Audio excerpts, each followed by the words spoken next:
Good morning, my name is Mark Watson, and we're just going to talk a bit about my fishing, the big pit fishing in particular, and my baiting approach. Now, I'll just talk a little bit about the pit we're out right now. It's my local syndicate, roughly 180 to 200 acres, big old chunk of water, good amount of fish, but we're still looking for the fish an acre. There's a lot of water with no fish, small amount of water with lots of fish. That's where we've got to find them. So a lot of the finding fish, it's an educated guess. Two things I look for mostly on here: wind and weed. There's no wind at all today. It's flat calm, which is not ideal, so I'm fishing in weed. Now, I've done that with a boat. I could have done it from the bank in this swim. It was roughly 80-90 yards, comfortable range. But going out in the dinghy, you get so much more accuracy. You're right above the spot.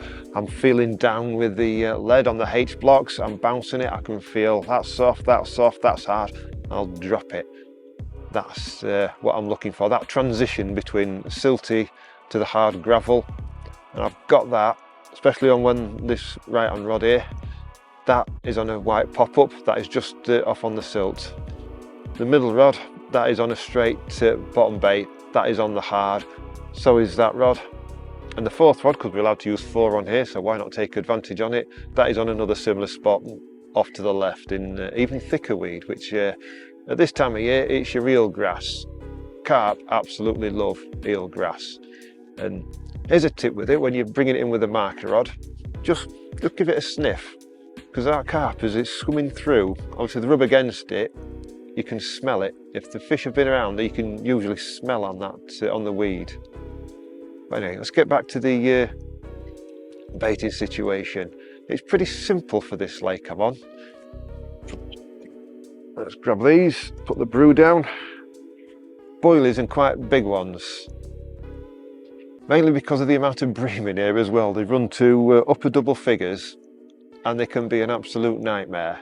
You put particles, pellets in, you're inviting everything to the party, including the bream. The carp will munch it, you will catch carp, but I want to slow down the bream.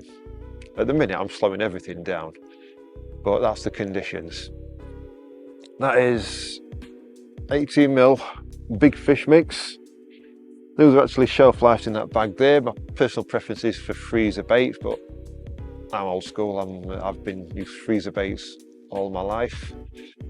Usually a week or two before the session, I've got 2 or 3 different buckets. I kind of cycle them in the garage. There's your big fish mix activator, your trigger ice liquid booster. It'll get a dose of both of them.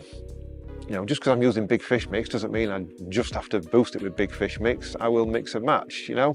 Chips with your steak, I'll give the fish mix of flavours, and let's be honest, trigger ice boosts absolutely anything you put it on, as does the big fish mix. And when you're in these big pits, you've got to put lots of flavour in the water. You know, especially when there's a big wind. You imagine that water is turning over, the surface is going one way, the undertow is washing the other way. You're just like putting that trail of smell out. And I've not actually got any with me, but I do love the solubles that Nutrabaits have brought out, because that's kind of like the instant sort of breakdown over instant by long session standards. I mean, that gives you that kind of leakage straight away, whereas your boilies, especially now that the steam's not boiled, that gives you the longer term leakage. You can crumb your boilies up and speed that up. You can glug them up, as I have done, puts even more flavour into the water. So just to let you know what sort of rigs I use in these sort of scenarios, because everybody likes to know about the technical side. It's very simple. For a pop-up, I'll just use quite simple multi-rig. I always go for a straight pointed hook. That's my preference. Even for bottom baits, I'll go for a straight pointed hook. Make sure it's nice and sharp. It really is as simple as that. These big pit fish, they're not riggy. It's all about getting them feeding, being in the right place at the right time. So while we're not getting much action today, here's a selection of some of the fish I've caught in the past using the exact tactics we've just spoke about. Look at that for a beauty. 32 pound 12 ounce of scattered linear carp.